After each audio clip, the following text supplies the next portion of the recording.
It was International Men's Day this week, so that was on Tuesday, and we up, and we celebrated 3 years of Uncommon Man, which is the space that I run alongside two friends, Mark and Rob.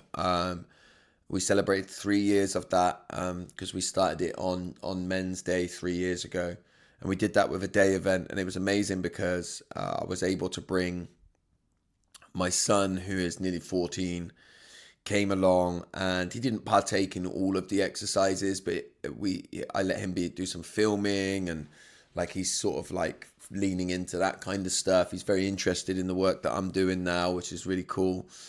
Um, and I never had a role model when I was a kid. Like I never really had male role models that I really could look up to. Of course, my stepdad, who raised us from a very young age, was a role model to me, but he's a very different man to the man that I am. He was always my stepdad. There was always a sense in my mind that he was my stepdad. I always had a fear and a feeling and a worry and a concern that he would leave. So like the relationship was impacted as a result of that. And that's not because he did anything wrong, by the way. He was incredible. It's just the situations that we've faced in, the past experiences that I've had. Listen, I'm 37 now, and one of the things that I've learned from the men's spaces is how hard I find it to trust any men. And what I mean by trust is to be able to trust them to be in a loving relationship with them, for them to be able to hold and care for me in my struggles. Fucking struggle like hell with it, man. I hide for many different reasons as a result of that. And so it was nice to have my son there and for him to be in a room with what I would say is like 20 role models, or 20, there was, I don't know, 25 of us there, 20 men looking at their stuff, trying to work on it, coming together, being vulnerable and trying to improve as people. We really lack spaces like that, and I'm really glad that for 3 years now, every month we have provided a regular space like that for our men to come together. And yeah, it creates like a lot of meaningful change for that as a result of that. And just really proud of my son to be in that space. We did some big breath works, and we did a big breath work, and like there's lots of men screaming and emotionally releasing. And for him to be around that and see that, I think is a really positive thing.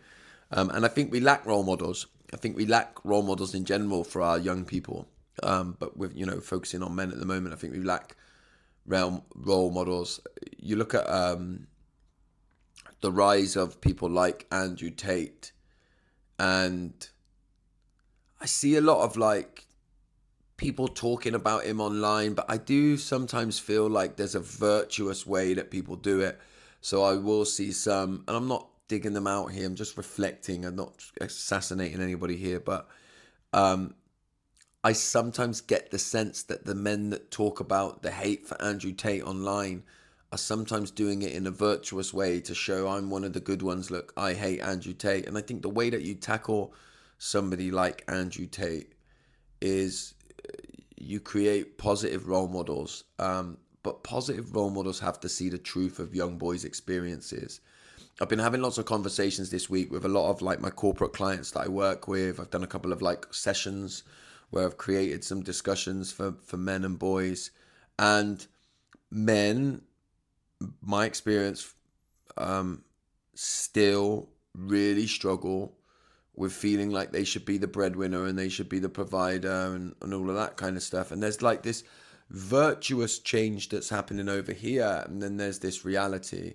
And somebody like Andrew Tate gains momentum because that virtuous space that talks about it over here shuts down any difficult conversations that we need to have.